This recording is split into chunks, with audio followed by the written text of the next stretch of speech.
မင်္ဂလာပါမလေးရှားရောက်ညီကိုတွေ UN ကိစ္စလေးနေပြောမယ်လို့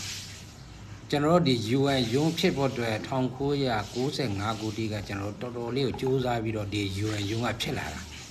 เนาะအဲ့ဒီ UN ရုံးကိုအားလုံးကမြန်မာပြည်သားအားလုံးပေါ့နော်ဘယ်လိုပြောမလဲဟိုစမ်းချောင်းရမယ်ပုံစံမျိုးပေါ့နော်အဲ့ဒီရုံးမပိတ်အောင်เนาะအခုကpressure တွေအမျိုးမျိုးတွေသိတဲ့အတိုင်းပဲလေเนาะso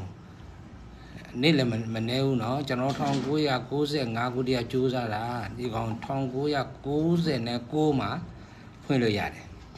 เนาะ UN ရုံးတရားဝင်ဖွင့်တယ်အဲ့မှာ register လုပ်တာ85ယောက်เนาะနောက်ပြီးတော့2000မှာ register လုပ်တာ150အဲ2001မှာနေများလာတယ်အဲ့မှာ register ပေါင်းအားလုံးက2သိန်းကျော်တာပေါ့เนาะ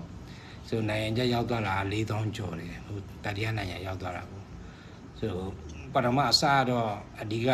ဒီရန်ဂျာနဲ့ပဲစတာလေနောက်ပိုင်းဆိုရင်ရှမ်းဒီရခိုင်ဒီကချင်ကရဆိုအကုန်ပေါ့နော်တိုင်းရင်တပေါင်းစုံဗမာတွေလည်းရတယ်တော်တော်များများရတယ်အရင်ကတော့အရန်လွယ်တယ်လေနော် UN ကရဖို့က2001ကနေပြီးတော့2015တိလွယ်တယ်လို့ပြောရမှာပေါ့အခုတော့မလွယ်တော့ဘူးလေအခုက online မှာကြောင်ရတွေ့တယ်အလားလျှောက်ထားငါလျှောက်ပြီးမယ်လျှောက်ထားသူလျှောက်ထားလို့လည်းရတာမဟုတ်ဘူးအခုကတော်တော်လေးကြက်တယ်သူတို့ဒီနိုင်ငံကလည်းသူတို့အသိမလို့ရင်တော့ဘူးလေဘာလို့လဲ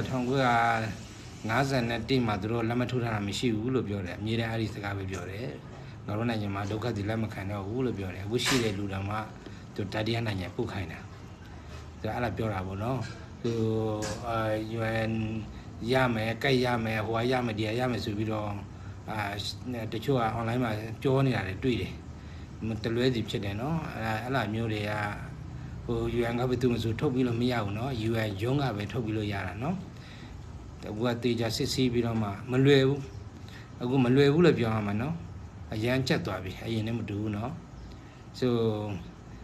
အဲ့လားဘောနော်ကျွန်တော်တို့အဲ့ဒီ UN ရုံးကိုထိန်းသိမ်းတယ်ဆိုတော့ကိုကหนีတက်ရမယ်လေမလေးရှားနိုင်ငံမှာကောင်းမွန်နေတဲ့ရင်ဒီနိုင်ငံသားတွေကလည်း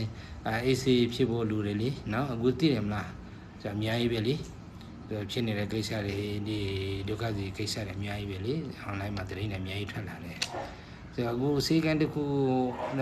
UN ကကျွန်တော် message ပို့ထားတယ်အဲဒီစေကန်ကထောတာမရှိရင်လည်းရတယ်ပေါ့နော်အဲ့လိုပုံစံမျိုးပဲဆိုဘာမှဆွေးရင်တည်းမလို့အခုပဲ message ရတယ် UN က message ရတယ်ကျွန်တော်စီပို့ထားတယ်ကျွန်တော်အဲ့ဒါပြန်တင်ပေးမယ်နော်အပေါ်မှာပြန်တင်ပေးမယ်သူမျိုးနယ်တိုင်းရက်ကွက်တိုင်းမှာစေကန်ဝင်စီကံပြလို့ရအောင်ပေါ့နော်လူတွေအားလုံးဆိုတော့အဆင်ပြေအောင်ပေါ့နော်UNကအဲ့ဒါလုပ်ပြီးမယ်လို့ပြောထားတယ်